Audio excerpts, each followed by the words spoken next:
win this evening, he would become the first foreign player ever to win a PBA championship. And here at Town Square Lanes in Riverside, California, last year Amleto Monticelli from Venezuela led and got beat, and now Mats Karlsson. Yeah, he did. You know, Amleto last year just never got on track. I think he bowled 140 or 150, and Dennis Jakes just buried him. Crowd grows quiet. Opening shot of the title match.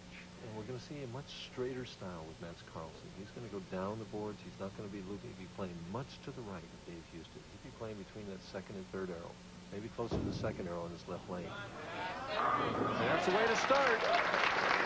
Mats Karlsson, a very deliberate player. And a very disciplined player. He told me he was going to go out and try and throw as good a shot as he could in each frame and not worry about what his opponent did. Dave Husted shooting .260 out of the box in the semifinal game. 6'2", 165 pounds, only 26 years of age. A long career left in front of him. Swings it a little right and does not get the break as the 10-pin stands undaunted. Came in late and did what we call the can opener hit. Watch, the ball is going to split the 5-6 here. Watch, it just gets the 5-6 and the 6 falls right over and doesn't hit the 10. Is that considered a bad break, Mike, or no? No, I really don't think it is considered a bad break, because really, even though the ball got the 5-pin, the ball was on the weak side, and it didn't have enough power to drive through where that 6 could get the 10. Husted opting to throw a different ball on his spare shots, a little straighter ball, perhaps, than the one he's throwing on strikes. A little bit different surface, and the ball probably goes a little bit straighter. The black ball that he's using is what we call a biter on the PBA Tour. What I mean by that is that the ball hooks, it bites the lane, and you see how deep on the lane. He's playing inside or left of the third arrow here. Getting closer to the fourth arrow all the time. Trips out the 4 and leaves the 9. Could have been disaster. And he shakes his head yes, and I think what he's telling himself is that he has to make the adjustment, a little bit of adjustment. He got away with something there, didn't he? Watch David here. 5-step player, gets the ball down quickly, then catches up with a high backswing. Look at the left arm out, way back, straight through, follow through. And he gives the crowd a thrill by nicking the spare. Well, the pros are obviously saving the wood here on the spares tonight. They don't want to hit those pins too hard.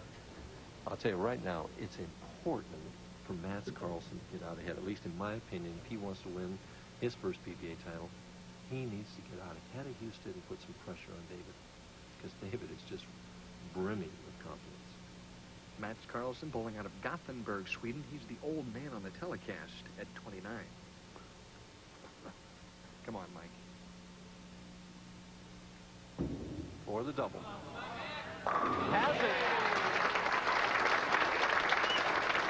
Mats Karlsson, a very cool customer, no question about that. You don't lead a PBA tournament unless you're tough in the clutch. Watch Mats push the ball out before he ever steps. Then it's 5 steps.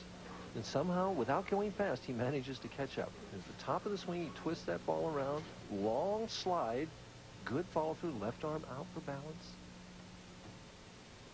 I don't recommend pushing the ball out like that. I recommend stepping and pushing together. But Mats has made it work for him. He's been a champion bowler in Europe. He was the best bowler in Europe for a number of years. Made it work this week. He had the best match play record, 16 wins, 7 losses, and 1 tie. And he averaged .215 per game. Looking for the turkey on the left-hand lane, and he likes the shot, and rightfully so. It's solid in the 1-3 pocket. And it's amazing he wasn't striking in the practice balls. And the 6 practice balls he got, I didn't see him throw a strike. And he comes right out. There's just something special with those guys that have that inner quality that they can come out and perform when it counts.